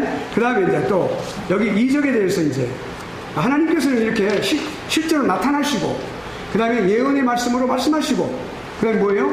이적을 통하여 하나님의 계시를 하나님께서 확인하시는 거예요. 그렇게 보여주시는 거예요. 하나님의 사역입니다. 그것은 하나님의 역사예요. 그 말씀과도 그래서 늘 함께 가는 거예요. 이렇게 말씀을 견고케 하는 것이 이적입니다. 사실. 그러나 이적이라는 것 자체가 우리 구원의 힘은 없어요. 말씀이 있지만은, 그러나 이적이 말씀을 결국해 해주는 그런 역할을 하는 것이죠. 보증하고. 자, 하나님께서 말씀을 하신다고 이렇게 말씀을 하실 때 그 말씀하시는 그것 자체는 행위입니다. 그렇죠? 말씀하심, 그러면 speaking. 그러면 말씀하심을 말해요. 동명사에 해당되죠. 말씀은 행위를 말씀하시죠. 또 행사하시는 것. 무엇을 이렇게 행하시는 거, 행사하시는 거. 그럼 말씀하시는 거예요. 그러니까 말씀과 행위는 항상 같이 가고, 그리고 밀접한 관계를 갖고 있는 것입니다. 여기서 말할 때, 여기 이적은 여기 행위에, 하나님의 그 행동, 그 행위, 액티비티, 여기에 해당되는 것이라고 볼 수 있습니다. 그 다음에 말씀과 행위는 함께 가는 거죠, 항상. 창조할 때도 그랬었고, 재창조는 인간을 이렇게 다시 거듭나게 하는 그런 일을 하는 것입니다. 이렇게 하고. 자, 그러면 모든 하나님께서 말씀을 주실 때는 이미 거기에 뭐가 포함되어 있어요? 거기에 하나님 행동이 다 포함이 되어 있는 것이죠. 말씀은 행동이 포함되어 있고, 말씀은 또한 그 행동 또는 행위를 또한 요구하는 것이고. 그런데 중요한 것은 뭐냐면 하나님 말씀은 절대로 나아가서 헛되이 돌아오는 것이 아니고 반드시 하나님의 뜻을 이룬다 그랬어요. 그러니까 성취되는 거예요. 그러니까. 그런데 그 예언에 성취되는 것이 뭐냐면 이적이에요. 이적. 이적을 통해서 하나님은 그 예언을 성취하시는 부분을 이루신다고 말이죠. 네, 보여주시는 거죠. 네. 그러니까 자, 이적이라고 하는 것이 사실 예수님 자신이 오신 것도 이적이고 모든 것이, 그리고 우리가 예수 그리스도를 믿는 것 자체도 이적인데요. 자, 그렇다면 여기가 중요한 것이 뭐냐면 우리가 어떤 의식에 있어서 도덕적이고 윤리적인 의식이 변화만 있는 것이 아니라 우리 존재가 바꿔지는 거예요. 우리가 예수 영접하면. 그리고 우리 존재 자체가 바꿔지는 거예요. 그러니까 그 변화되고 그리고 새롭게 변화되는 것. 그럴 때 그게 이적이 예언을 성취하는 거라는 거죠. 예언은 하나님의 말씀입니다. 말씀. 말씀을 이루어가는 것이죠. 그러니까 우리가 자 봅시다. 좀 더 쉽게 설명한다면 우리가 예수 그리스도를 믿고, 예를 든다면 예수를 믿고 우리가 구주를 믿고 우리가 예수 구주를 믿고 우리가 거듭났어. 새로운 삶이 되었을 때 우리가 존재가 바꿔지는 거죠. 그것은 그 무엇을 의미합니까? 그것이 하나의 사람을 변화시킨 이적을 통하여, 이것이 이적입니다. 이적을 통하여 그 예언이 성취가 되는 거죠. 그걸 보여주는 거죠. 이해하시겠습니까? 그러니까 예언과 하나님 말씀, 곧 예언과 이 이적, 곧 하나님의 행하심은 반드시 똑같이 간다. 아시겠죠? 그것이 이제 정리하는 겁니다. 예. 그래서 자, 그렇다면 이적에 대해서 성경은 어떻게 말씀하고 계시는지, 자, 외적으로 드러나는 것들, 기적, 좀 단어들이 틀립니다. 또 이적, 또 권능, 행사, 표적, 이런 표적 단어들로 이적에 관해서 설명들을 하고 있습니다. 그러니까 거기에 필요한 내용들은 이제 우리 학우들이 이제 성경은 좀 찾아보시고요. 그 다음에 이제 여기 그 헬먼 바빙크는 이 부분에 대해서 말씀 계시가 뭐냐면 말씀 계시와 사실 계시를 말하고 있어요. 그러면 말씀 계시는 뭐냐면 하나님께서 말씀을 통하여 예언을 통하여 자신을 나타내시는 거예요. 그걸 말씀 계시, word revelation. 그러니까 말씀을 통하여 자신을 나타내시는 것이고, 사실 계시, fact revelation이라고 하면 일어난 모든 사실들을 통하여, 하나님의 행위를 통하여 일어난 사실들을 말하는 것이죠. 그것이 곧 여기 그 사실 계시를 말합니다. 그러니까 밀접하게 연결되어 있다. 그 전자는 뭡니까? 말씀 계시는 곧 뭐예요? 후자를 설명해 주는 거예요. 그러니까 자, 말씀은 이적이 일어난 것들을, 예수 그리스도의 성육신도 이적이고 우리가 거듭나는 모든 것들도 그러고 구원받는 모든 것도 그러고 그 모든 것들을 결국은 말씀 계시가 이 사실 계시를 설명해 준다고 해요. 말씀. 그렇죠? 네, 설명해 준다는 거예요. 그리고 그 다음에 여기 사실 계시는 우리 눈에 확인할 수 있고 드러나고 사실로 드러나는 걸 말하는 거예요. 앞에 있는 말씀의 계시를 견고케 해준다. 구체화시켜준다. 구체화해서 눈에 드러나게 해주신다고 해요. 이거를 말하는 것이죠. 이해하시겠어요? 그러니까 말씀 계시는, 다시 말씀드리면 이 말씀을 통하여 주신 계시, 예언 계시를 말이에요. 예언의 말씀. 이 말씀은 이적에 대해서 설명해 주는 거예요. 만약 어떤 이적할 사람이 병이 나왔다. 또는 예수 그리스도께서 좀 더 크게 말해서 예수 그리스도께서 성육신에서 오셨다. 이 문제를 보고만 있으면 모른단 말이에요. 그냥 물론 우리가 그 당시 목자들이 천사의 말씀을 들었고 또 찬양을 들었습니다. 물론 알았지만 구체적인 내용을 모른다고 말이에요. 그러나 성경을 통하여 기록된 성경이 그 모든 것을 구체적으로 자세하게 설명해 주는 거죠. 우리가 이해할 수 있는 거죠. 또 어떻게 예수 그리스도를 영접했으면 그 사람이 한 사람이 거듭날 수 있는지에 대해서 수없이 많이 다 그렇게 보여주고 있단 말이에요. 네. 그러면 이제 반대로 이적이라고 하는 것은 이적이라고 하는 것이 일어났다 그 말이에요. 그것은 곧 무슨 말이냐면 예언의 말씀, 곧 말씀 계신 예언을, 하나님의 말씀을 견고케 해주고 구체화시켜준다. 그러니까 쉽게 말씀드려서 예수님께서 오셨단 말이에요. 거기 오신 사실은 여기 말씀으로 예언되어지고 기록되었던 모든 말씀이 구체화되면서 보여주는 거예요. 그 말씀이 예언이, 그러니까 표적이 그것이 뭡니까? 사실 계시가 곧 말씀을 구체화시켜주는 거죠. 확실하게. 그리고 그걸 견고케 뒷받침해 주는 거예요. 그러면 주체가 어디가 있겠어요? 말씀 계시가 있는 거예요, 사실. 이적도 하나님의 확실한 계시인데 그런 관계성을, 그러니까 이적과 이와 같이 행동과 말씀, 곧 예언과 이적은 말씀과 뭐예요? 행위예요. 거기서 항상 같이 가는 것이다. 예, 밀접한 관계가 있다. 이걸 우리가 알 수가 있습니다. 특별히 이제 한 가지 좀 설명하고 싶은 것은 맨 뒤에 표적이라는 단어, 우리가 성경에서 하나님과 관계되는 모든 것들을 우리가 설명할 때 이적이라고 표현하고 있고, 일반적인 것들을 기자가 표현하고 있습니다. 그래서 성경적인 것은 이적인데, 그러나 그런 모든 것들이 그렇게 되어 있지만은 이렇게 다른 표현들을 하고 있습니다만은, 자, 그렇다면 여기 표적이라고 하는 것은 뭐냐면 특별하게 표적이라고 하는 단어는 뭐냐면 하나님께서 특별하신 어떤 그런 특별하게 임재하신 것, 그리고 그 이적을 행하신 분이 바로 하나님이라는 사실, 하나님의 아들이라는 사실, 이거를 분명하게 증거하기 위해서, 예, 그리고 영적 진리를 전해주기 위한 그 증거로 이름을 사용할 때 표적이라는 단어를 씁니다.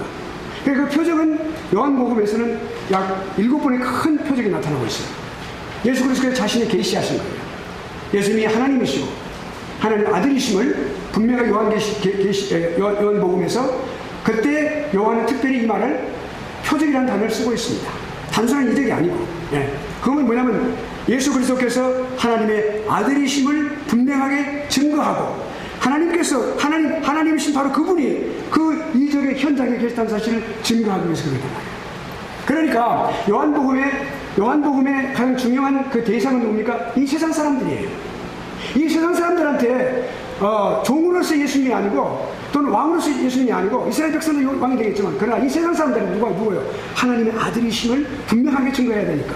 그러니까 우리가 전도할 때 사용하는 단어, 여러분 공부하셨을 겁니다만은 가장 중요한 것이 뭐예요? 요한복음. 그러니까 제일 먼저 예수님 믿고 이제 새롭게 시작한 사람은 요한복음을 권하는 이유가 바로 그렇단 말이죠. 예수 그리스도가 하나님의 아들이심을 견고하고 확고하게 해주기 위해서. 그러니까 표적이라는 단어를 쓰고 있는 거예요. 그러니까 이 표적이라는 단어가 매우 참 중요한 단어고, 예수 그리스도가 하나님이시라는 사실을 증거해주는 단어라고 우리가 볼 수 있어요. 예. 세메이아라고 하는 단어, 헬라어요. 예, 거기에 해당되죠. 그리고 권능이라는 단어는 또 드라메스가 폭발하는 거, 다이너마이트, 예, 그런 것도 이렇게 그런 뜻이 있죠. 그게 권능, 하나님의 권능, 그거 권능을 행하는 거. 자, 그러면 그렇게 됐고요. 이런 단어들이 있는데, 그러면 이적에서 가장 위대한 이적은 누구냐? 조금 내가 설명을 이미 해버렸어요. 예수 그리스도. 예.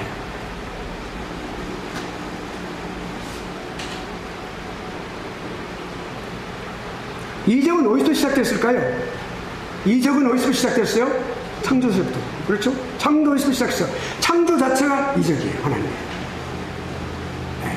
우리가 이게 신학적인 관점, 조신학적인 관점에서 볼 때 그거는 우리가 창조는 하나님께서 자기 자신을 스스로 자기 자신을 나타내시는 방식 3가지 가운데에서 어디에 해당되죠? 이적에 해당되는 거죠. 네. 그러니까 이적의 시작이 어디예요? 창조예요. 그리고 그 다음에 그 기초가 어디 있어요? 창조하시고 그거를 보존하시는 섭리에 있단 말이에요. 이것이. 예. 그러니까 창조와 섭리는 2개 나눠진 하나님의 사역이지만 하나님의 사역으로서 똑같은 연결되는 겁니다. 이렇게. 창조에서 끝나는 것이 아니고. 마치 이거는 이제 우리가 이걸 좀 생각해 봐야 돼요. 칼 바르트는 일종의 섭리의 사역을 많이 부인하고 있어요. 그러니까 창조하신 하나님 분명히 맞는데 하나님은 창조하고 멀리 초월해 계십니다. 멀리 초월해 계십니다.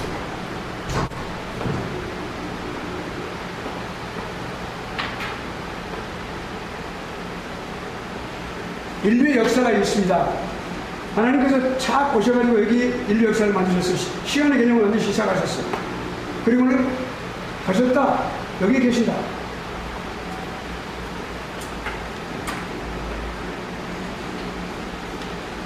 그러니까 우리는 하나님을 알 수 없다.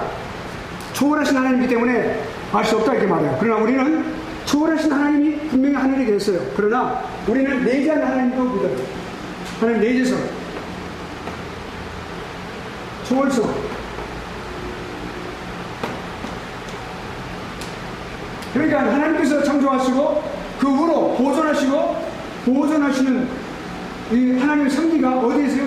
계속 우리 인류 역사 속에 들어와서 하나님께서 우리 사람에게까지 들어오셔야 돼요. 역사 속에서 계속해서 가능하시고 권고하시고 인도하시고 때로는 연단하시고 징계하시고 심판도 하시고 계속 하시는 거예요. 그것이 하나님의 섭리예요. 그러니까 여기 보면은 이제 뭐예요? 보존하시는 것이 있다 보니까 이적이 그러니까 창조와 보존, 하나님께서 계속해서 사역하신 거예요. 창조가 있죠? 쭉 해서 우리가 보존의 역사예요. 보존의 역사예요. 창조 쭉 계속해서 언제까지? 종말 때까지 하나님께서 세우신 종말 때가 와요. 인류의 종말, 물론 개인적인 종말은 계속 드러났다 하겠죠. 여기까지. 자, 그러니까 우리가 이제 여기 보면은 중요한 게 뭐냐면 지속적인 사역이에요. 이적에 해당되는 거예요. 모든 것이 다 이적이에요, 사실. 하나님의 행하심에 해당되는 것입니다. 그러니까 여기 이제 궁극적으로 무엇과 관계되냐면 이와 같이 보존하시고 섭리하신 하나님의 역사, 계속 하나님의 이런 이적이 계속되어지는데 여기 가장 중요한 게 뭐냐면 하나님의 뜻이에요. 하나님의 뜻에 의해서 그거를 행하고 계신 거죠. 네. 하나님의 뜻과 절대로 그것이 거부될 수 없고 거역할 수가 없어요. 하나님의 뜻에 의해서 100% 하나님의 뜻에 의해서 이루어지는 거죠. 그러니까 우리가 무엇을 할 수 있어요? 우리는 우리 인생에 있어서 절대로 우연은 없다. 반드시 필연성을 갖고 있다. 하나님께서 모든 것을 다 행하고 계시니까. 네. 하나님 뜻과는 거부되는 것이 하나도, 거역되는 것이 하나도 없고 절대로 하나님 뜻대로 이루어지는 것이에요. 우리 인간의 생각으로 볼 때는 그것이 안 이루어지는 것 같기도 하고 또는 오랫동안 기다려야 되는 것 같기도 하지만 그렇다는 것이죠. 어거스틴의 어머니가 모니카죠. 어거스틴의 어머니가 모니카인데 약 30년 동안을 기도했죠. 자녀를, 그 아들을 위하여. 아들은 술 먹고 첩을 두고 그리고 만이교에 7년간 있었고 그렇게 했었고 그런 모든 과정을 속으로 하나님께서 끝까지 계속 하셨는데 마지막에 죽기 직전에 그 어머니가 죽기 직전에 중간에 돌아왔잖아요. 책을 읽어라, 책을 읽어라는 그런 사람들이 그 아이들의 그 술 곤두리 만들이 취해가지고 하늘 보면서 진리가 뭔가 이렇게 하고 있을 때 그때 팍 들어가지고 확 뛰어들어가지고 덮여 있던 성경을 탁 먼저 딱 보니까 로마서 13장이 나왔죠. 그렇죠. 그러니까 술 취하지 말고 방탕하지 마라. 예수 그리스도 옷 입어라. 그런 말씀이 나왔다. 거기서 꼬그라져서 통곡했잖아요. 그게 참회록의 가장 중요한 그게 동기가 거기 나왔다. 그게 뭐예요? 그러니까 오랫동안 그렇게 하면서 결국에 나중에 베니스항에서 어머니하고 돌아갈 때 그 어머니가 품에 안겨서 아들 품에 안겨서 죽었단 말이에요. 그러니까 평생 동안 기도했는데 그래서 결국엔 하나님의 뜻에 의해서 이루어지지 않는 것은 하나도 없다. 하나님의 뜻과 거역되는 것은 하나도 없단 말이에요. 반드시. 물론 여기는 우리가 신학적으로 또 생각해 볼 수 있어요. 만약에 그 사람 죽을 때까지 돌아오지 않는 것은 무엇을 의미해요? 하나님의 선택과 유기에 관한 문제가 있어요. 지난번 우리가 구원론에서 공부했죠. 예정론에서 선택과 유기. 그것은 선택과 유기라는 건 뭐냐면 공부하셨으니까 잠시만 말씀드리면 하나님께서 이 특별 은혜를 계속 수행해 나가실 때 거기는 선택과 유기가 반드시 거쳐야 할 과정이 있어요. 그러니까 그 유기는 예정하심에 따르는데 그 유기라는 것은 뭐냐면 하나님께서 간구하시는 거예요. 그러니까 그런 부분들이 있어요. 그러니까 안 돌아온다고 해서 그것이 전혀 하나님의 뜻이 아니다. 그게 아니에요. 하나님의 뜻이 거기에 있는 것이고. 자, 그럼 좀 이제 지나가겠습니다. 그렇듯 이와 같이 하나님의 뜻과 모든 것의 근거가 하나님의 뜻과 하나님의 능력이 있는 것이죠. 하나님께서 뜻이 계셔서 거기에 하나님의 능력으로 하나님께서 이적을 행하시는 거죠. 그러니까 결국엔 이적이라고 하는 것은 구속사역에 도움을 준다. 그런데 이걸 알아야 됩니다. 우리가 이적적인 신앙과 그리고 구원적인 신앙을 우리가 구분해야 되겠죠. 구원적인 신앙은 말씀을 통하여 예수를 영접하고 예수를 영접하고 구원받는 걸 말하고 이적적인 신앙은 이적만 바라보고서는 구원에 이를 수는 없어요. 궁극적으로 뭐예요? 하나님의 말씀입니다. 말씀으로. 그런데 여기 중요한 것은 뭐냐면 지금 오늘 말하고 있는 그 이적에 있어서는 구속사에게 도움이 되는 거죠. 그러니까 뭡니까? 이적은 결국엔 악한 자를 벌하시기도 하고 심판하시기도 하고 하나님을 도와서 구출하시기도 하고 그 모든 것이 다 이적이죠. 40년의 홍해 사건도 하나님의 이적의 역사예요. 이적이에요. 그 백성을 구하신 것이었으니까. 그러니까 예언의 말씀, 이적은 예언의 말씀을 확증해주고 구체화시켜주고 그거를 또 견고하게 해준다고 말이죠. 네. 네. 그런 특성을 가지고 있습니다. 그러니까 궁극적으로 하나님은 이적을 통해서 백성들을 구속하시는 거죠. 자, 예수님을 영접하는 전도자가 불신자한테 가서 예수님 전도를 합니다. 그래서 복음을 증거합니다.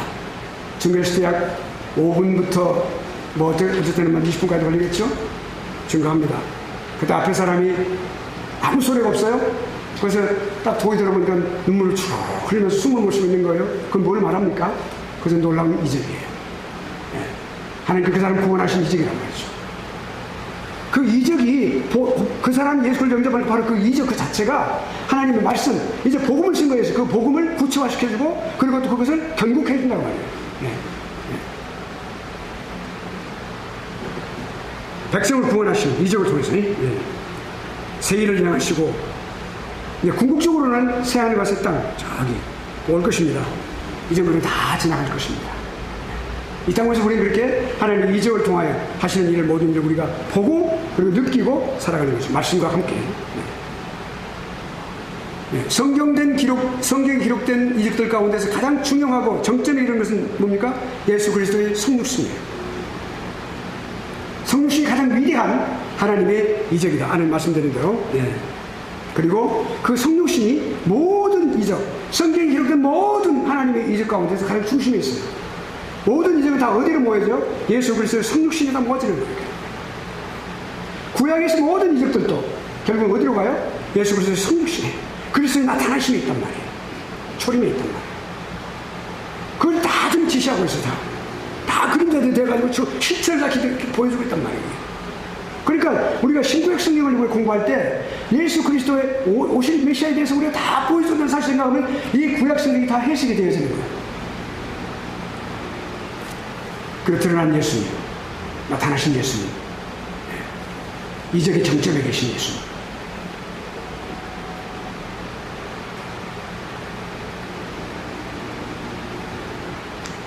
그러니까 결국엔 이적은 어디서부터? 예수 그리스도의 인격과 사역에서 드러납니다.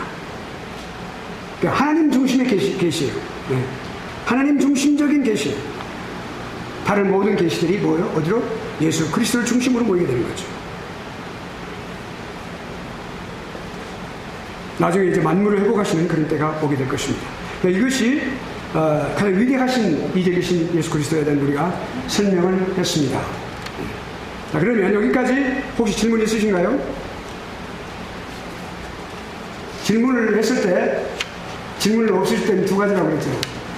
다 이해하셨거나, 아니면 하나도 이해 못했거나, 어느 쪽입니까? 오케이. 제가 알고 사는 것이 바로 그거거든요. 내가 자주 물어요. 왜냐하면 조직시장이 제일 어렵고, 그리고 쉽게 설명을 하는데, 여러분 하는데, 여러 번 설명하고 하는데, 제가 다 잘 이해하고 넘어가시길 바라서. 잘 이해하신 줄 믿습니다. 그러면 자, 여기 봅시다. 특별계시 내용. 그러면 이제 특별계시의 방식에 대해서 또 요소에 대해서 우리 공부했어요. 우리가 이렇게 공부할 때 얼마나 하나님의 그 자신을 나타내시는 방식이 오묘한지, 신묘막측한지를 우리가 깨닫게 되어지죠. 그러니까 이 말씀을 우리가 읽을 때 얼마나 놀라운 말씀들이 구석구석에 모든 것이 다 하나님 말씀으로서 그 놀라운 말씀들인데 거기에 그냥 튀어나오고 있는지 말이죠. 우리가 실감하게 되는 거죠. 자, 한마디로 말하면 특별계시 내용은 뭐냐? 한마디로 말하면 하나님 자신이에요. 특별계시의 가장 중요한 content, the contents of special revelation is God Himself. 하나님 자신이라고 말해요. 하나님 자신. 하나님에 대한 지식이에요. 그것이 특별계시를 이루고 있는 거예요. 다른 거 없어요. 뭐 여기까지 했으면 다 했네요. 특별계시 내용 다 했는데. 넘어갈까요? 계속 해야 되겠죠. 자, 봅시다. 그러니까 특별계시는 모든 면에서 또는 그런 방법적인 면에서 반드시 초자연적인 면이 있다. 지금은 자연계시와 초자연계시보다도 일반계시와 특별계시를 사용한다고 그랬죠. 우리 개혁신학자들이 사용하고 있는 단어가 언제부터요? 자연계시와 초자연 계시는 이제는 그것을 절대 무시하지는 않지만 그러나 거기에 대해서 구분하지 않고 뭐라고 했어요?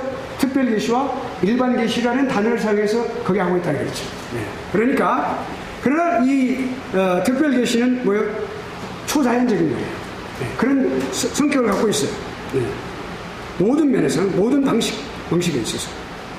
그러니까 특별 계시는 하나님 특별 은혜, 일반 은혜와 또 특별 은혜 나누려면 특별 은혜의 그 계시예요. 네. 그러니까 특별 은혜에 의해서 계시된 계시가 특별 계시입니다. 그러니까 하나님이 무엇을 목적으로 해서 인간 구원을 위하여. 그러니까 기독교가 구원의 종교라는 그런 중요한 의미가 여기서부터 시작되는 거예요. 네. 그 이유가 거기 있는 거예요. 구원의 방법, 구원의 길.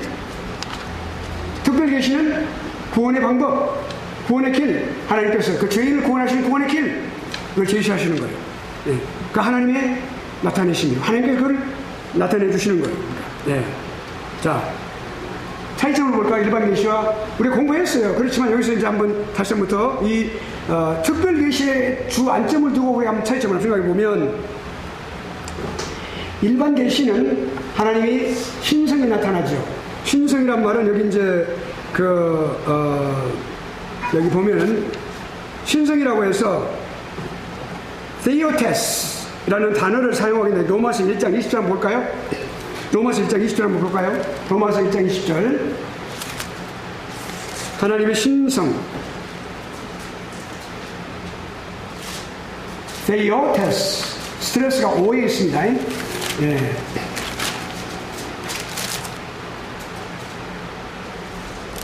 자, 여기 로마서 1장 20절. 네, 누구 한번 읽어보시겠어요? 1장 20절. 창세로부터 그의 보이지 아니하는 것들 곧 그의 영원하신 능력과 신성이 그가 만드신 만물에 분명히 보여 알려졌나니 그러므로 그들이 핑계하지 못할지니라. 아멘. 우리가 여기 이 본문은 사실은 일반 계시를 여러분 공부할 때 아주 중요한 성구로 성경으로 우리가 사용했던 본문입니다. 그러니까 창세로부터 뭐예요 이게? 창세는 창조시를 말합니다. 창조의 시점부터 말합니다. 일반 계시 시작된 거니까. 그로부터 그의 보이지 않는 것들, 곧 그의 영원하신 능력, 어디서부터 드디어 어디서부터 나타났어요? 창조 때. 그 다음에 신성, 여기는 하나님의 그런 모든 그 행위에서 드러나는 모든 하나님의 행위의 결과에 의해서 드러나는 하나님의 신적인 본질을 말해요. 네, 그 신성, 네, 하나님의 그 신적인 본질, 네, 성품. 네, 그러니까 여기서 본질은 에센스라고 해요. nature. 그는 성품을 말하고요. 성품을 말하죠. 네, 그러니까 divine nature. 그 본질을 말하는 거예요. 성질, 또 nature.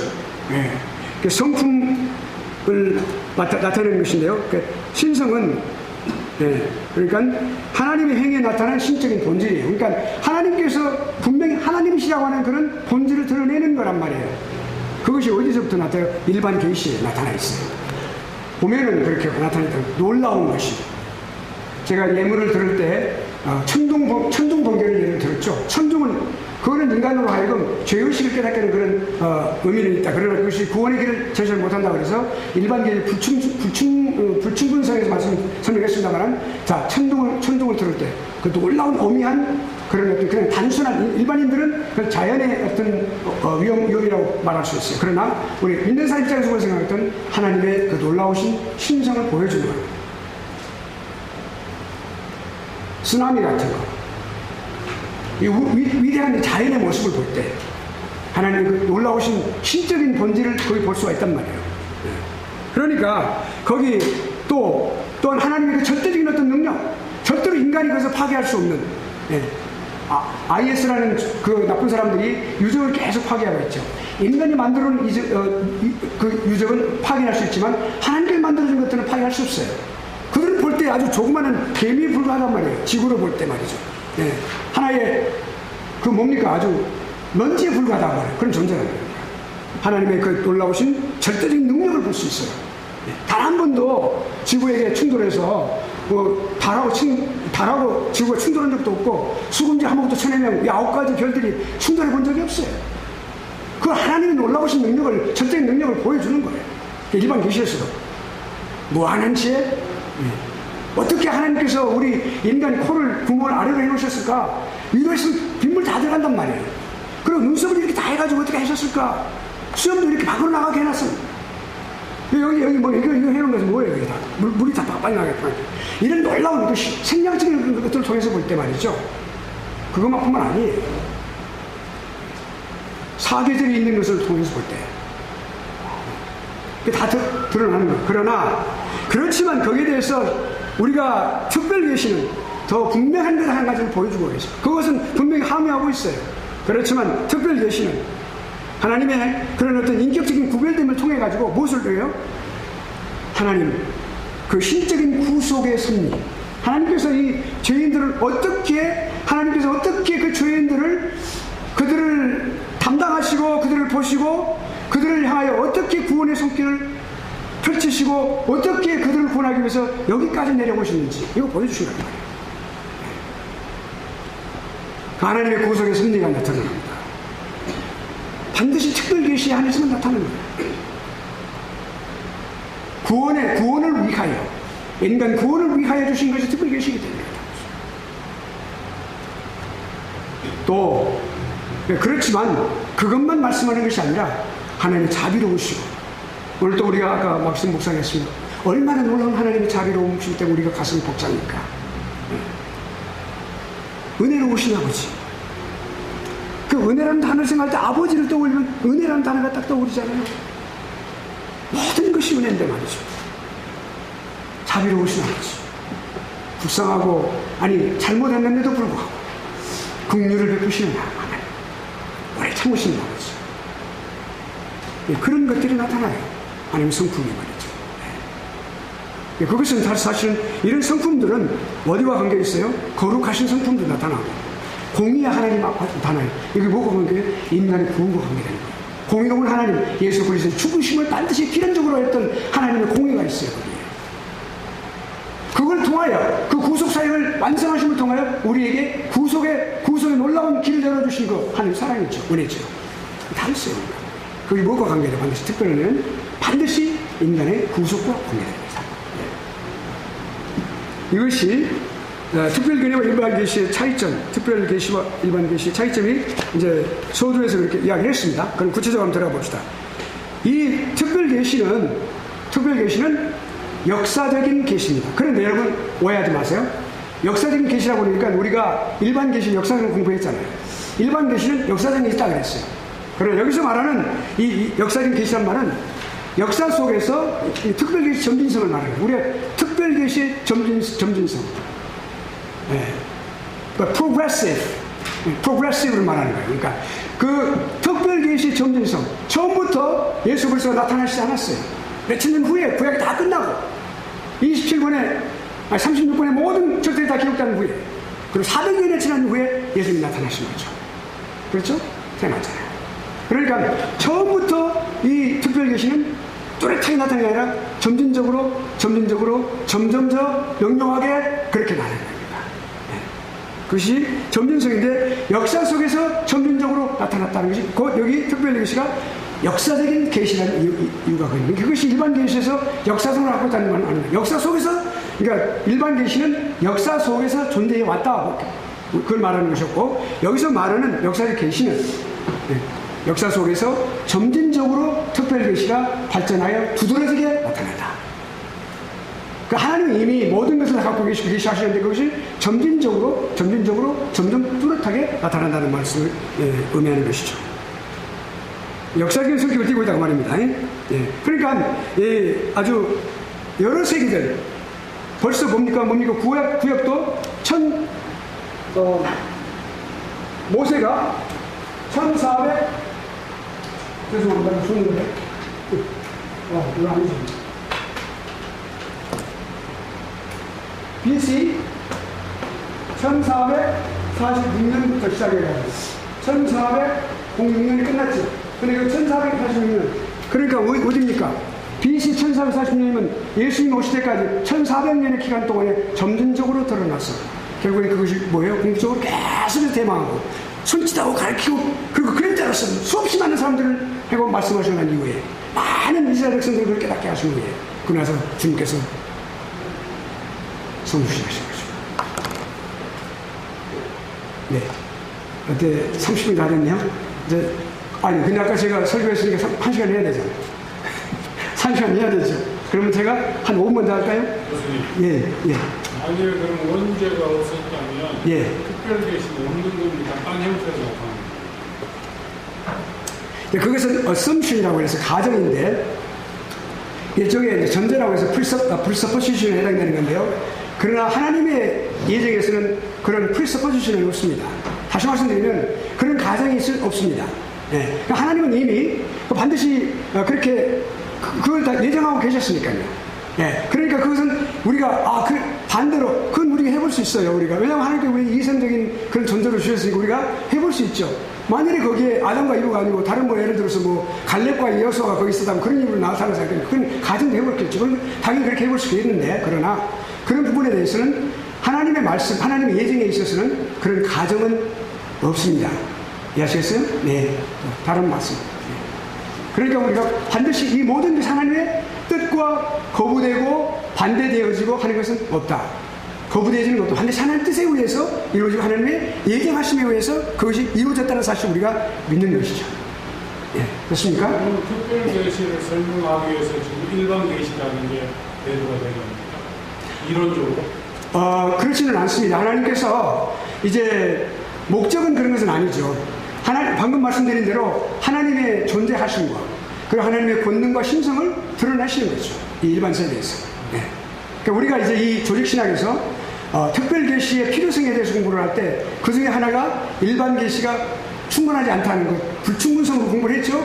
그것은 우리가 성경에서 기록한 모든 것들을 우리가 조직화하고 체계화된 것을 뽑아내는 것이 그런 학문화된 것이 그것이 그래서 필요가 있었구나 라고 해서 우리가 알게 되는 것이죠. 네. 이해가 되셨습니까? 네. 또 다른 거. 그럼 마칠까요? 네. 그리고 4분 지나갔네요. 질문하십니까? 오케이. 자, 그럼 제가 마무리 기도할까요? 네. 하나님 감사합니다. 오늘 또 다윗이 그렇게 하나님 앞에 나단에게 아름다운 축복의 말씀을 듣고 하나님 앞에